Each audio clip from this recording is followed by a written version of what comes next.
All right, guys, next up, the Big Mac. This is really the thing that made McDonald's famous as far as I can tell. And I've seen experiments where people have Big Macs and they put them on their shelves for 5 or 6 years and they look essentially exactly the same. That's pretty freaking scary because if I take a burger patty and I make it home and I cook it, in 5 or 6 days, that thing is going to be moldy or have actual real decay because it's real food. You know that when something lasts for 5 or 6 years, there's a problem. So the bun, it's just bread, right? Nope. In the bun, there are 2 different seed oils, canola and soybean oil and sugar. And that's just in the bun. You have a beef patty, which is probably the best part of your McDonald's Big Mac. This is 100% beef. That's great. The only part of this burger that has any redeeming value is the fact this is 100% beef. Obviously, it's not the best beef on the planet. It's not cooked in seed oils, so that's okay. Not great. If you're in a pinch, get a bunch of these, you'll be fine. You ever see how thin these are? It's like so thin. Next, you got some pickles. Pickles are just pickles, right? Nope. Pickles at McDonald's have 10 ingredients. 10 ingredients in pickles.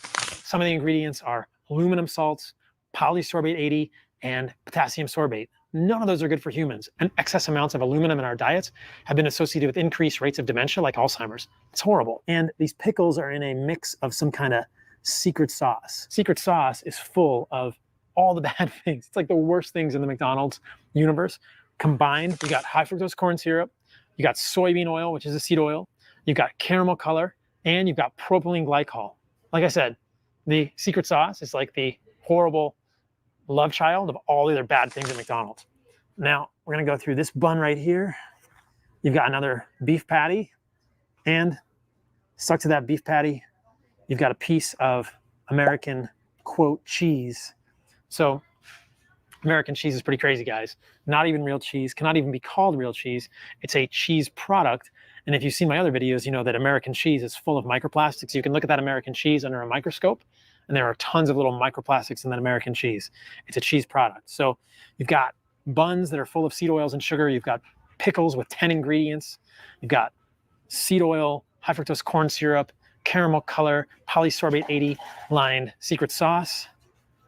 I mean, you've got a Big Mac that'll stay on the shelf of your house as a museum piece for the next 6 years. But if you put it in your body, it's definitely going to contribute to weight gain, metabolic dysfunction, and nothing good comes from this, guys. Salt at McDonald's, iodized salt. Usually salt is just sodium chloride, but the salt at McDonald's contains sodium chloride, sodium silicoaluminate, that is a derivative of aluminum. So you've got more aluminum in here. Remember, guys, that excess aluminum is associated with all sorts of neurologic issues in humans. And you've got dextrose, which is essentially sugar. So there's sugar in the salt at McDonald's and aluminum. That's crazy. Let's end it off, guys, with the McRib. When I was growing up, I ate too much McDonald's. Like I said, I was kind of a fat kid. The McRib is back. It's a big deal. So the McRib is pork.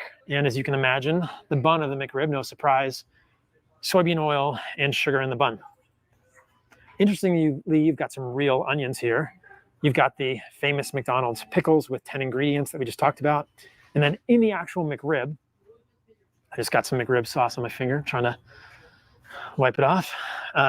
In the McRib and the sauce, you've got pork, you've got dextrose, which is sugar, you've got caramel color, you've got soybean oil, and you've got high fructose corn syrup. You've also got sodium benzoate, which is a preservative. Nothing to get excited about, in my opinion.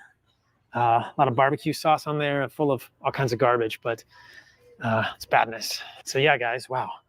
We got chicken nuggets, French fries, sweet and sour, ranch, ketchup, Big Mac, McRib.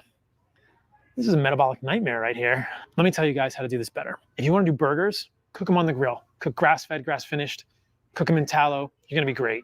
I'm not a fan of bread in general because of the gluten, but definitely don't eat bread that's full of seed oils and sugar. If you want to do chicken nuggets, you can get a high-quality chicken and you could cook it in some butter for your kids. That's probably the best you can do. Definitely don't use a salt that's going to have sugar and sodium silicoaluminate in it. French fries, I'm not a huge fan of potatoes, but if you like potatoes, you can make French fries cooked in tallow with a good salt. That's going to be much healthier than this. McRib, look, there's tons of ways to eat good pork. Get a pastured pork, cook it on the grill, use a barbecue sauce that's not full of seed oils and high fructose corn syrup, and you'll be way better. There are lots of ketchups out there that don't have high fructose corn syrup and natural flavors in them. And there are definitely ways to make sauces like these that are better than this ranch and sweet and sour, because these have horrible things in them, high fructose corn syrup and seed oil. So you can eat foods like this. You can eat amazingly healthy, nutritive foods that taste great, but with a little bit of attention to the way you make them, you can avoid all the toxins that are in this meal. Over 60% of the calories that we eat as Americans are ultra-processed food, like this.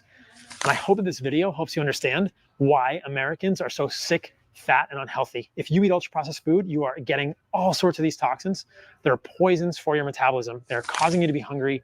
They're causing you to gain weight. They are causing you to eventually develop things like diabetes, metabolic dysfunction, and that just leads to misery. So this is a swift path to obesity, to low libido, to diabetes, to arthritis, to all sorts of issues. I believe that all of us have a birthright to life that is full of energy, libido, strength, and resilience. This is not how you get there, but like I said, there's many ways to improve on all this that'll definitely improve your health. So let's go find somebody to give this stuff away to or put it in the trash. Oof, that was brutal, guys. There's some